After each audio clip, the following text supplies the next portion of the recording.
Bonjour à tous, je suis Aline, coach de l'âme et de destinée. J'espère que vous allez tous bien. C'est vrai, ça fait un bon bail, ça fait 2 semaines que je suis absente sur les réseaux sociaux et je vous reviens ce soir avec un autre sujet d'encouragement, un sujet pour vous booster comme d'habitude. Toi qui n'es pas encore abonné à ma chaîne, je t'invite à le faire, ça ne coûte absolument rien. C'est pour faire croître notre communauté. Bien avant de rentrer dans le vif du sujet, j'aimerais rendre grâce au Seigneur pour ce moment que nous allons passer ensemble. Excellent Père de grâce, je te bénis, je te loue pour ce moment de partage. Je te prie de disposer les cœurs, Saint-Esprit de Dieu, vraiment que tu puisses toucher tous ceux qui vont me prêter leur attention, que cette parole puisse les édifier, que cette parole puisse les encourager et que toute la gloire et l'honneur te soient rendus dans le nom puissant de Jésus. Amen. Alors, je vous reviens avec un autre sujet d'encouragement. J'espère que ma précédente vidéo qui date de 2 semaines vous a édifié. Aujourd'hui, j'aimerais te parler de la foi. Plusieurs chrétiens, plusieurs croyants disent qu'ils ont la foi, mais la foi a 2 volets. 2. La foi, le premier volet, c'est croire. Le deuxième volet, c'est agir. Comme je ne cesse de vous le dire dans mes précédentes vidéos, que vous devez passer à l'action. Vous avez des bonnes idées, vous avez des projets, mais si vous ne passez pas à l'action, ces projets ne verront jamais le jour.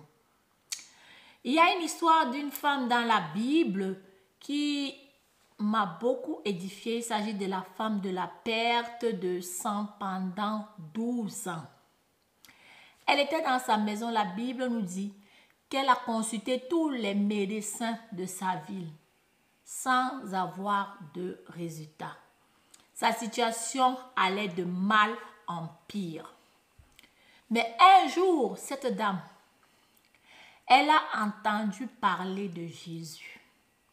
J'aimerais te parler, toi qui connais Jésus, toi qui as donné ta vie au Seigneur depuis des années, tu tournes en rond. Eh bien, cette dame, la Bible nous dit que lorsqu'elle a entendu parler de Jésus, tu peux avoir entendu parler de Jésus, mais sans jamais expérimenter Jésus. C'est 2 choses bien différentes. Donc, il te faut la révélation. Jésus a dit, ne vous bornez pas à écouter ma parole. Vous devez la mettre en pratique.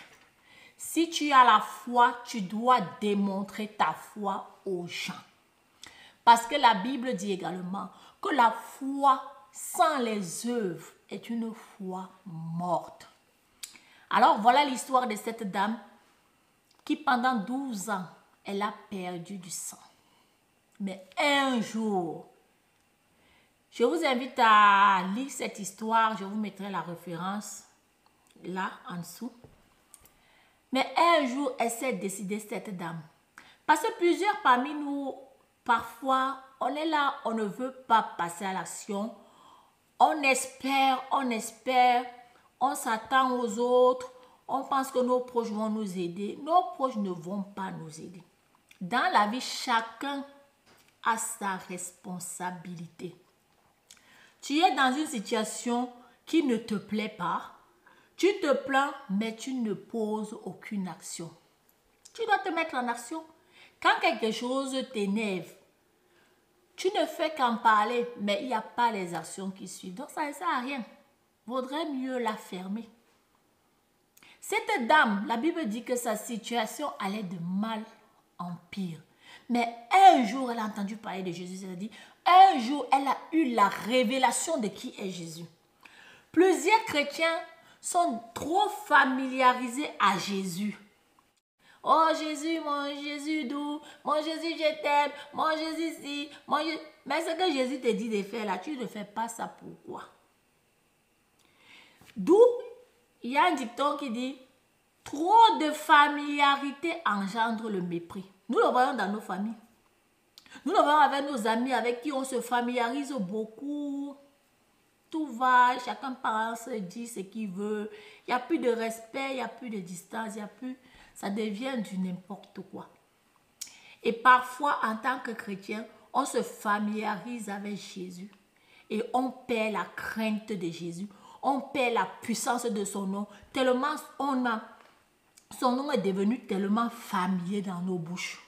Qu'on n'en a plus la révélation de la puissance qui se trouve dans ce nom.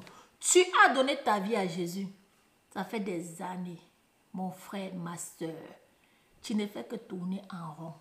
Jésus dit, si quelqu'un dit à cette montagne, ôte-toi de là et jette-toi dans la mer. S'il ne doute point en son cœur et croit que ce qu'il dit, il le verra s'accomplir.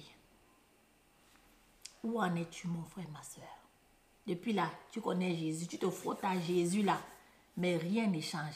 La Bible dit que les chrétiens sont la tête et non la queue. Ils sont toujours en haut et jamais en bas. Et pourquoi?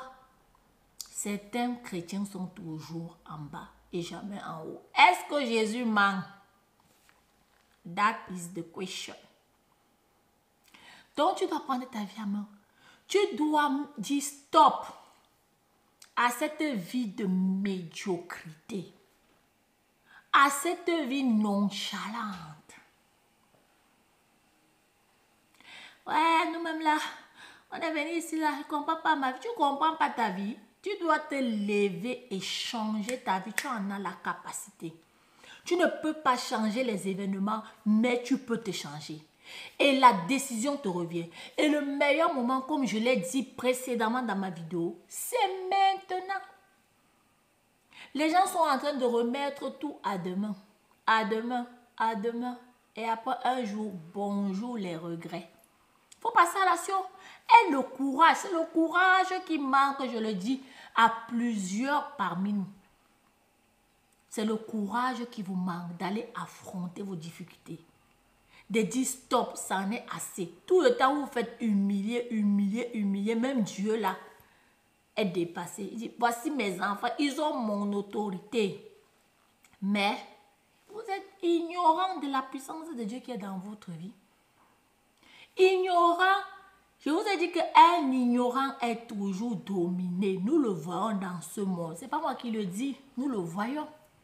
Est-ce que tu ne vas pas te lever et prendre ta vie en main, mon frère, ma soeur? Cette vidéo, c'est pour te booster, pour te challenger. Je le dis et je répète que cette chaîne, ce n'est pas une chaîne de flatterie.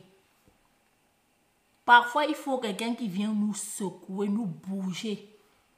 Mais les gens aiment les gens qui le caressent dans le sens du poil. Ah non, ma soeur, ça ira. Le Seigneur ne voit rien. Il ne voit rien. Lève-toi, quitte la paresse. Bouge-toi et fonce. Et là, le meilleur moment, c'est maintenant.